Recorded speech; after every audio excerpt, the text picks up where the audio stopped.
పరీక్ష చేసుకుందాం ఒక్క నిమిషం. దేవునిపై నమ్మకం కలిగి ఉన్నామా?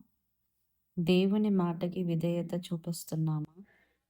దేవునికి లోబడే వారిగా ఉన్నామా?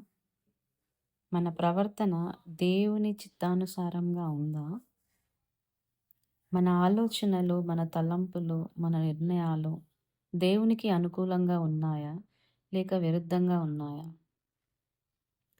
జీవ విశ్వాసం కలిగి ఉన్నామా? మృత విశ్వాసము కలిగి ఉన్నామా? పరిస్థితులు ఎలా ఉన్నా దేవుని పని చేస్తాడన్న నమ్ముతున్నావా? దేవుని మాటను విన్నప్పుడు అది జరుగుతుంది అని ధైర్యంగా ముందడుగు వేయగలుగుతున్నామా?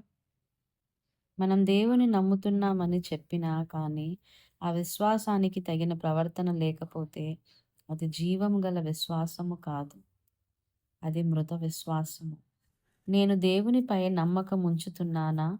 లేక పరిస్థితులు చూసి భయపడుతున్నానా? నా విశ్వాసం క్రియల్లో జీవంతో ఉందా? పరీక్ష చేసుకుందామా? మనం విశ్వసిస్తే ఆ విశ్వాసం మన క్రియల్లో కనిపించాలి. లేకపోతే ఆ విశ్వాసం జీవం లేని శరీరం లాంటిది. ప్రేమ, దయ వంటి క్రియలు లేకుండా దేవుని విశ్వసించడం మాటల్లో మాత్రమే ఉంటుంది. అబ్రహాము దేవునిని నమ్మాడు. ఆ విశ్వాసాన్ని క్రియల్లో చూపించాడు. దేవుడు పరీక్షించినప్పుడు ఆయన తన కుమారుని ఈసాకును అర్పించడానికి సిద్ధపడ్డాడు. రాహాబు దేవుని నమ్మింది. ఆమె తన విశ్వాసాన్ని క్రియలతో చూపించింది.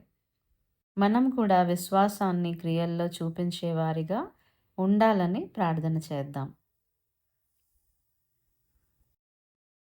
కృపగల దేవ, దయగల తండ్రి, పరిశుద్ధాత్మ దేవ, నీకే వందనాలు, స్తుతులు, స్తోత్రాలు చెల్లించుకుంటున్నాము నాయన. చక్కని వాక్యం చేత నాతోనూ మాతోనూ మాట్లాడిన దేవా నీకు స్తోత్రము నాయన. క్రియలు లేని విశ్వాసము మృతము అని చెప్తున్నావు నాయన. అబ్రహాము తన విశ్వాసాన్ని క్రియలతో చూపించాడు నాయన. రాహాబు తన విశ్వాసాన్ని క్రియలతో చూపించింది నాయన. మేము కూడా నాయన ప్రభువా మా విశ్వాసాన్ని క్రియలతో చూపించే వారిగా ఉండటానికి నీ కృపను దయచేయమని ప్రార్థిస్తుంటున్నాను. యేసయ్యా, నీ మాటకు మేము లోబడే బిడ్డలుగా ఉండటానికి కృప చూపించు నాయన. అబ్రహాము అయా నీ మాటకు లోబడి తండ్రి ముందడుగు వేశాడు నాయన, వెనక అడుగు వేయలేదు నాయన. విశ్వాసముతో తన ఏకైక సంతానము ఇసాకుని ఇయ్యటానికి కూడా నా తండ్రి సిద్ధపడ్డాడు. విశ్వాసముతో ప్రభు క్రియల ద్వారా చూపించాడు నాయన. మేము కూడా మా ఆలోచనలు, మా తలంపులు, మా నిర్ణయాలు అన్నిటికీ కూడా నాయన నీ